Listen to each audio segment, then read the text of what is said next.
കുറച്ച് ദിവസങ്ങളായി സോഷ്യൽ മീഡിയയിലെല്ലാം ഒരു പേര് വൈറലാവുന്നുണ്ട്, കോക്രോച്ച് ജനതാ പാർട്ടി. എന്താണ് കോക്രോച്ച് ജനതാ പാർട്ടി?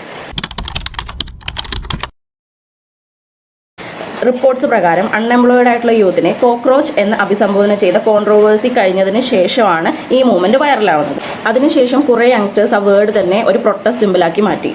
ഇത് Instagram pages, memes, troll videos വഴി ഹ്യൂജായിട്ട് സ്പ്രെഡായി. സോ ഇതുവഴി മില്യൺസ് ഫോളോവേഴ്സും കിട്ടി. ബട്ട് ഇപ്പോൾ കുറേ അക്കൗണ്ട്സ് ബാനായി, ഷാഡോ ബാൻ വന്നു, സസ്പെൻഡ് ആയിട്ടുണ്ട് കുറേ അക്കൗണ്ട്സ്. സോ ഇതിൻ്റെയൊക്കെ മെയിൻ ഇഷ്യൂ എന്താണെന്ന് വെച്ച് കഴിഞ്ഞാൽ youth frustration, exam issues, system dissatisfaction, unemployment. So important കാര്യം എന്താണെന്ന് വെച്ച് കഴിഞ്ഞാൽ ഇൻ്റർനെറ്റിൽ വരുന്ന എല്ലാ ഇൻഫർമേഷൻസും കംപ്ലീറ്റ്ലി ബ്ലൈൻഡ്ലി ബിലീവ് ചെയ്യരുത്. Fake news, propaganda, edited screenshots ഇതുപോലെയുള്ള കാര്യങ്ങളൊക്കെ ഈസി ആയിട്ട് ഇൻ്റർനെറ്റിൽ വൈറലാവും. സോ ക്രിട്ടിസൈസ് ചെയ്യുന്നതിന് മുൻപും സപ്പോർട്ട് ചെയ്യുന്നതിന് മുൻപും ഫാക്റ്റ് എന്താണെന്ന് ചെക്ക് ചെയ്യുക.